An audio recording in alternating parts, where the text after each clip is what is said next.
अमित अग्रवाल जी, मथुरा से। हाँ जी, कोटि कोटि नमन। महाराज श्री, क्रोध के कारण जीव और शरीर से जो पाप किया है उसका प्रायश्चित क्या है? आगे क्रोध ना आए इसका मार्ग बताएं। क्रोध की जड़ पे हम पहुंचते हैं तो हमें कामना मिलती है। कामना से क्रोध होता है। अगर कामना ना हो तो क्रोध का प्रादुर्भाव ही ना हो।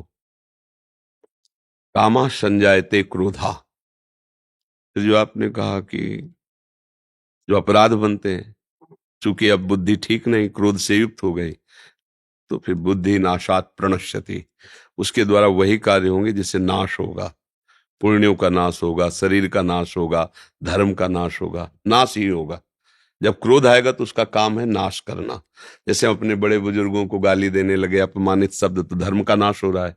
हम अपने पूज्य जनों को गाली दे रहे हैं, माता पिता या पूज्य जन जो है। अगर ज्यादा गुस्सा बढ़ गई तो हाथापाई हो जाएगी, और तो फिर हिंसा भी हो सकती है।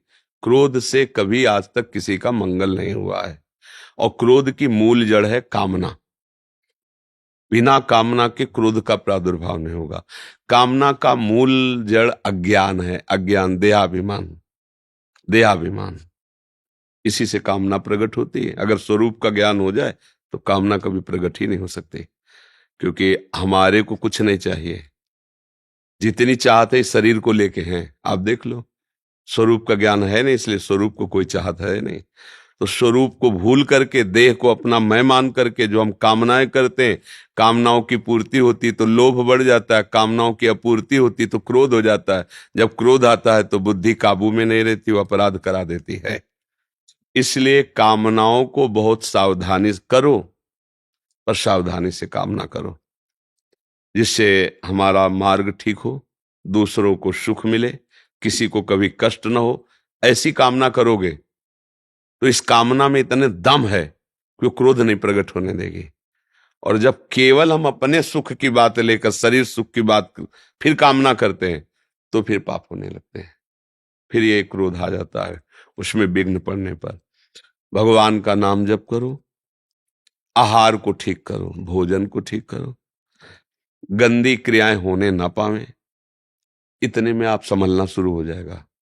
इसको शुरू करो, इतने में संभलना शुरू। बहुत सामर्थ्य है भगवान की शरण में, भगवान के नाम में। वही हमें ऐसी गंभीरता देंगे, ऐसी पवित्रता देंगे, जिससे हम क्रोध को पी जाएंगे। क्रोध करना बलवान का लक्षण नहीं है, निर्बल का लक्षण है। क्रोध को पी जाना है बलवान का लक्षण। आपके आचरण से गुस्सा तो आई, पर वो शांत हो गया, कुछ बोला नहीं, वो है बलवान।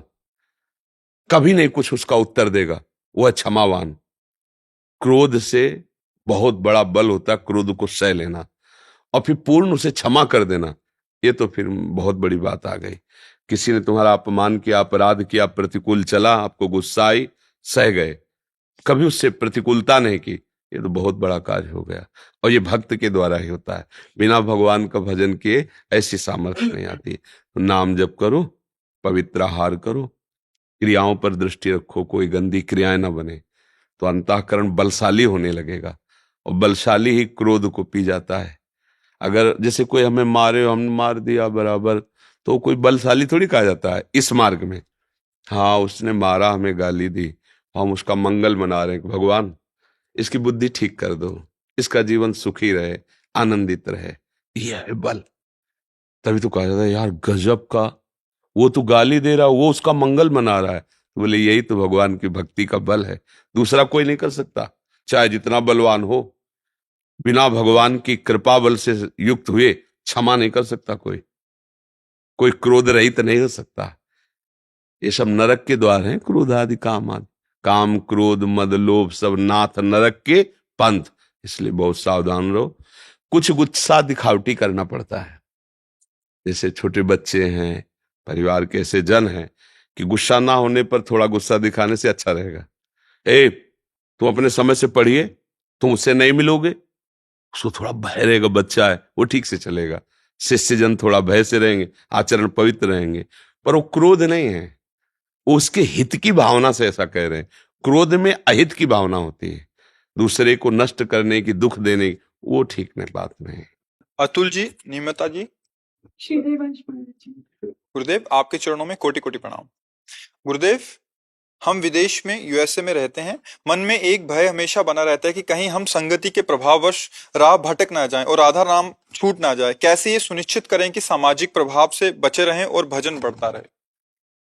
यही भय बचा लेगा। अगर ये भय वास्तविक हृदय में है तो हमसे भूल नहीं होने देगा।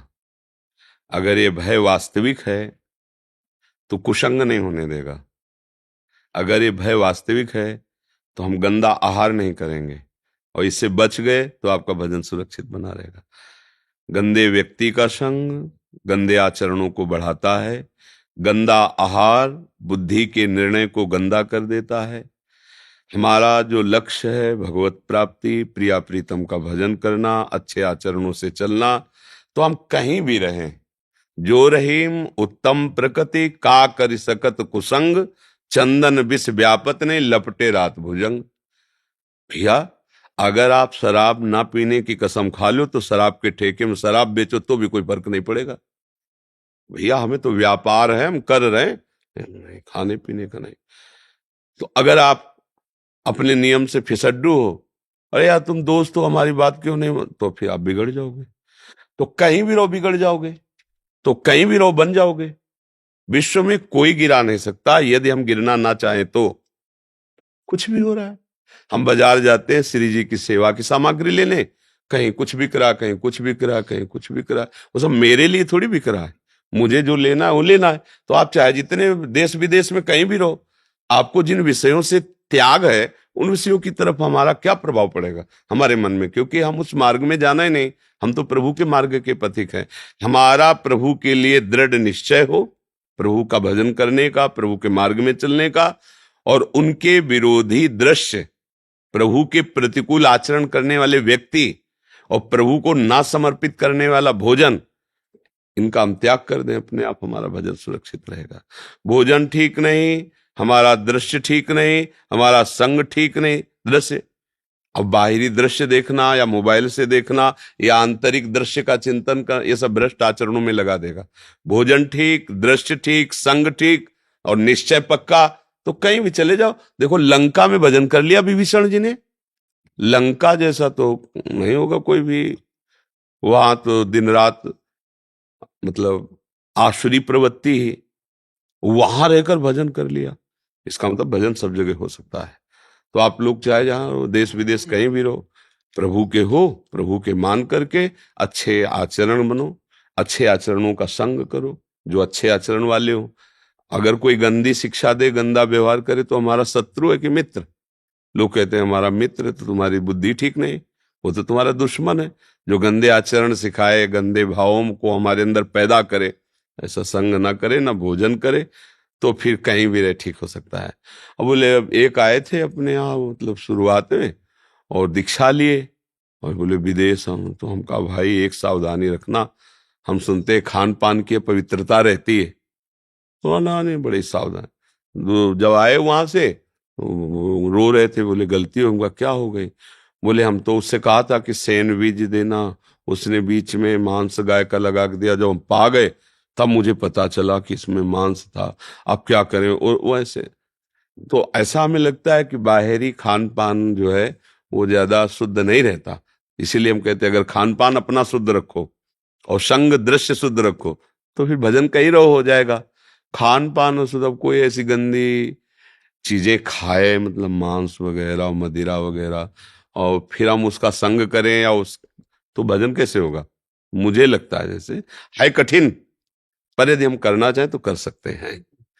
खान पान सही रखे, आचरण सही रखे, संग सही रखे और निश्चय पक्का रखे, तो भजन निश्चित हो जाएगा। दिव्यम वर्मा जी, गुरुदेव आपके चरणों में कोटि कोटि प्रणाम। गुरुदेव, त्रिगुणातीत स्थिति कैसे प्राप्त की जाए? श्यामा श्याम के चरणों में प्रीति ठसक कैसे गाढ़ हो?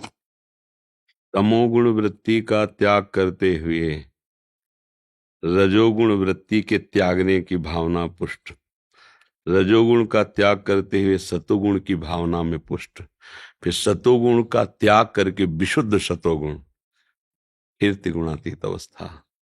बहुत बड़ी मंजिल है, ऐसे हमको नहीं प्राप्त होने में सरलता रहेगी। छोड़ो इस विषय को, अब एक बात पकड़ लो। प्रियाजू का नाम, प्रियाजू का रूप, प्रियाजू का धाम, प्रियाजू की लीला, प्रियाजू के प्रेमीजन, ये त्रिगुणातीत हैं। ये त्रिगुण के अंतर्गत नहीं। त्रिगुण वही होता है जिसे ब्रह्मा जी ने रचा है। ब्रह्मा जी ने प्रेम की रचना नहीं की। प्रियालाल ब्रह्मा के भी ब्रह्मा है। धाम ब्रह्मा जी के द्वारा रचा हुआ नहीं। नाम ब्रह्मा जी के द्वारा रचा हुआ नहीं। प्रियालाल का रूप ब्रह्मा जी के द्वारा नहीं, क्योंकि प्रियालाल का जो रूप है वो चिदानंद में देह तुम्हारी विगत विकार, ये जो विकार है ना, ये त्रिगुणात्मिका माया का है। विगत विकार जान अधिकारी। अब सहज में त्रिगुणातीत अवस्था प्राप्त हो जाएगी यदि राधा राधा राधा राधा हर समय नाम जप कर रहे हैं, जो सेवा कर रहे हैं वो प्रियालाल को समर्पित कर रहे हैं, और फिर प्रभु की लीला गायन कर रहे हैं। जैसे चतुरासी जी का गायन, श्रीमद् भागवत का गायन, 42 लीला का गायन, ये सब भगवत लीलाएं, भगवत लीलाओं का गायन, भगवत लीलाओं का श्रवण, नाम जप, नाम कीर्तन, श्री जी की सेवा, भगवत प्रेमी महात्माओं का संग। इसमें तुम्हें सोचना ही नहीं पड़ेगा कि मैं त्रिगुणातीत कैसे हूं, ये है ही त्रिगुणातीत। ये अपने आप त्रिगुणातीत स्थिति प्रदान कर देगा। पर त्रिगुण से बचने के लिए यही डर ही डरप हरिवंश हित, जिनो भ्रमय गुण सलिल पर, जी नामन मंगल लोक त्यों, सुहरिपद भज न विलंब कर। जिनका नाम तीनों लोकों का मंगल करने वाला, उनका नाम भूले तो त्रिगुणात्मिका माया घसीट ले जाएगी। नाम चल रहा तो नाम पहाड़ू दिवस निशी, नाम का पहरा, इसलिए माया घसीट नहीं पाएगी। भोजन शुद्ध और श्री जी को अर्पित करके वो त्रिगुणातीत हो गया। अगर आप तमोगुणी भोजन पाएंगे, बाजार की सब रजोगुणी भोजन भूल जाओ, त्रिगुणातीत मार्ग में चलने का। अध्यात्म मार्ग तो नहीं चल सकते, वो भले नाटकबाजी भले हो, ड्रामेबाजी भले हो, अध्यात्म मार्ग नहीं चला जा सकता। बुद्धि मार्ग ही नहीं दिखा पाएगी, क्योंकि जैसा मन खाते हैं ना, वैसे ही हमारा अंतःकरण उससे प्रभावित हो जाता है। भोजन समर्पित, और ऐसे लोगों का संग नहीं जो प्रिया प्रीतम से मन को हटा दें। ऐसा संग होता है, हट जाएगा मन। जैसे सत्संग का प्रभाव, ऐसे कुसंग का प्रभाव। कुसंग का सत्संग से जोर पड़ता है, क्योंकि बहुत जन्मों से हम कुसंग में ही रहे ना, तो कुसंग का तत्काल प्रभाव पड़ता है। और सत्संग तो अब मिला है बहुत जन्मों के बाद, तो इसमें का कम प्रभाव पड़ता है। तो हमें सत्संग का प्रभाव डालना है, कुसंग से हटना है। भगवान श्री राम कह रहे हैं, बरुभल बास नरक करताता और दुष्ट संग जनि दे विधाता। अगर नरक का वास मिल जाए और दुष्ट संग मिल रहा हो, तो दोनों में क्या स्वीकार करना चाहे? बोले नरक का वास। क्यों? उसमें कष्ट मिलेगा तो हमारे पाप नष्ट हो जाएंगे, लेकिन दुष्ट मिलेगा तो हमसे पापाचरण बनेंगे। उसके संग का प्रभाव ही होता है पापाचरण बनना।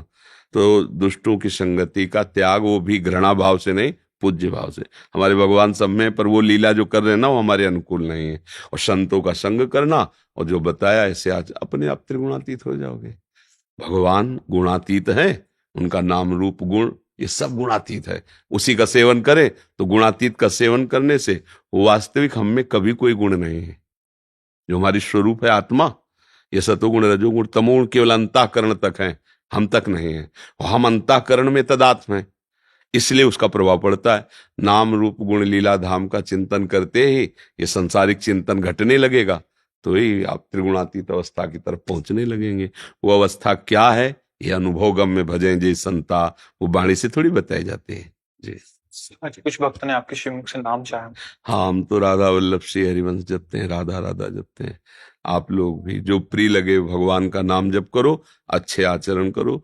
मनुष्य जीवन मिला है, इससे नीचे न गिरने पावे। हम सबसे यही कहते हैं, भैया इतना बढ़िया मनुष्य शरीर मिला है, अब ऐसे आचरण करो कि सुअर कुत्ता न बनना पड़े, नीच योनियों में न जाना पड़े।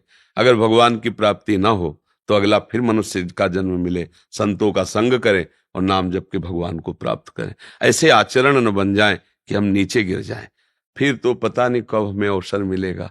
मनुष्य जन्म में ही एक अवसर है कि हम अपने को सुधार सकते हैं, अपनी गलतियों को सुधार सकते हैं, अपने पापों को नष्ट कर सकते हैं और भगवान को रिझा सकते हैं, भगवान को प्राप्त कर सकते हैं। गंदे आचरण से बचो, गंदे भोजन से बचो, गंदी मित्रता से बचो, गंदी क्रियाएं जो दूसरों को दुख दे ऐसी कभी मत करो, तो तुम कभी दुखी नहीं होगे। सिद्धांत है। अगर पूर्व में हमने कोई गलत काम किया है तो आज हम भले भजन करने पर भोगना पड़ेगा। तो अब नई खेती अच्छी होनी चाहिए, पुराना जो स्टॉक है उसमें आग लगाना पड़ेगा। हम खा के नहीं उसको खत्म कर सकते, भोग के अपने कर्म ने, तो वो भगवान काम करते हैं।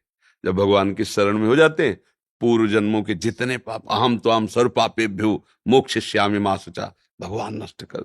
ये मनुष्य जीवन मिला है, अब इसके नीचे न गिरो, सुअर कुत्ता न बनना पड़े, इसकी नीची योनियों में न जाना पड़े।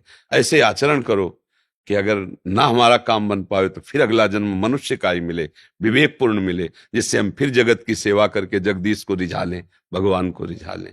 नाम जरूर जप करो, मन लगे ना लगे, तुम्हें लाभ अनुभव में आवे ना आवे, आप नाम जरूर जपना, फिर देखना आपका मंगल हो जाएगा। भगवान का नाम जिसके मुख में है वो त्रिभुवन पर विजय प्राप्त कर लेगा। और क्या, इसकी काम क्रोध लोभ मोह मद मत्सर त्रिभुवन विजेता है, इन पर विजय प्राप्त हो जाएगी नाम जापक की। जी।